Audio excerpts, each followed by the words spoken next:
So the weather is warming up. We have fresh seasonal produce appearing at grocery stores and farmers markets. But do you have a hard time deciding what to pick? Well, you're in luck this morning because we are joined by elite produce picker Terrence Browning to show us how to shop smart.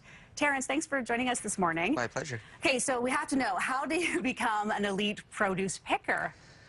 Well, I joined a company called INABUGGY.com, and with INABUGGY, I was able to become a personal shopper for people, and I've been doing it for a couple of years now, and I've really enjoyed it, so I haven't really strayed anywhere else. I really enjoy helping people out. So you are sort of at that level where you can, take a look at different types of produce, and you really know what works best. Yeah, after the years of experience that I've gained as a elite produce picker, if anything, I'd like to say that I'm a better produce picker than yourself, since I do it full time, and really? I'm in the grocery store on a day-to-day basis. Well, I'm a mom, so let's just see.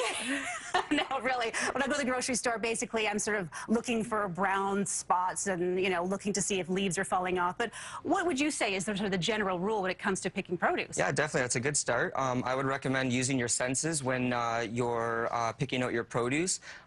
Look at the produce, see if there's any blemishes like you're suggesting. Even if you want to smell it, and if you get experienced with smell, you can determine if it's ripe or unripened. Okay. And even touching it, if it's firm, it's a little bit more ripe, and if it's a little wilted, then you want to stay away from it. So give us some examples here. Maybe we'll start on this end because asparagus is coming into season. What should we be looking for when it comes to picking asparagus? So when you're looking at asparagus, you want to look at the tips of the asparagus. As you can see with this example that you're holding here, the tips are a little frayed. Okay. I would not select this for a consumer because it is a little bit older. If you look a little closer, you can see on the stems it's a little woody looking. Okay. There's lines going up and down. All right. You want it to be nice and firm and plump. That way it's nice and ripe, and it's going to taste great. Leafy vegetables? What should we be looking for here? Once again, you want to use your sight. Bright whites when it comes to bok choy are key. You don't want to go and pick something that's a little yellow, and you also want to use your sense of touch. Mm-hmm. If it's nice and firm, it's a good produce selection. But if it's flimsy, then definitely stay away from it. So is this one that we should be picking versus the one you have in your right hand there would definitely be a good selection. As you can see, it's nice and bright white.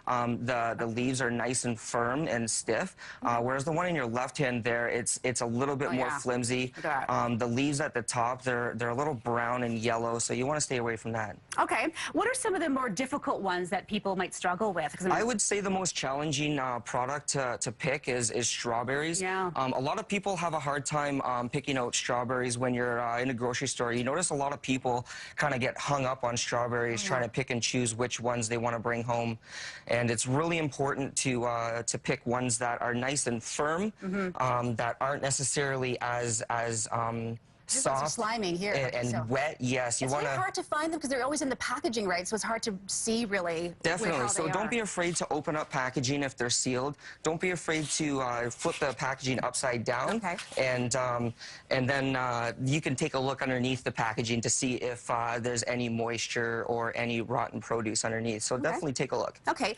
Peppers, I think, generally are pretty easy because you just are looking for any kind of indentations or blemishes. Yes, generally peppers are pretty easy. You're looking at your blemishes, your indentations. Also take a look at stems. If you take a look at the stems, sometimes if they're very, very firm as opposed to not so firm, that's another indication.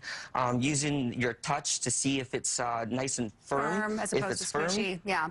Is there any reason why we don't want to pick a vegetable that isn't perfect? I mean, they still taste the same, right? They still are fine. You're not going to have any difficulty cooking with something like that? Certainly. Just because it's imperfect doesn't mean it's going to diminish the flavor or the taste. However, you want to try and stay away from produce that has been aged over a long period of time, because you don't want those aged flavors unless that's something you're looking for. Okay. When it comes to storing vegetables, do you recommend fridge versus counter? Are there some that we absolutely must refrigerate to keep them at their ultimate freshness? Yeah, in that regards, I would say it's all dependent on the individual vegetable.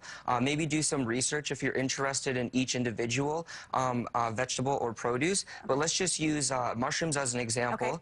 Okay. With mushrooms, you definitely want to make sure that when you're opening them from home, there's a saran wrap that seals them in the grocery store. Okay. Make sure you don't take that saran wrap off. Leave it on. Or yeah, just put Keeps it it on fresh. there. That way it keeps it fresh, keeps the moisture in there. Great tips this Definitely. morning. Terrence, thank you so much. I could talk all day about picking veggies, but we're out of time. Thank you so much. Thanks, everyone. Stick around, everyone. We'll be right back.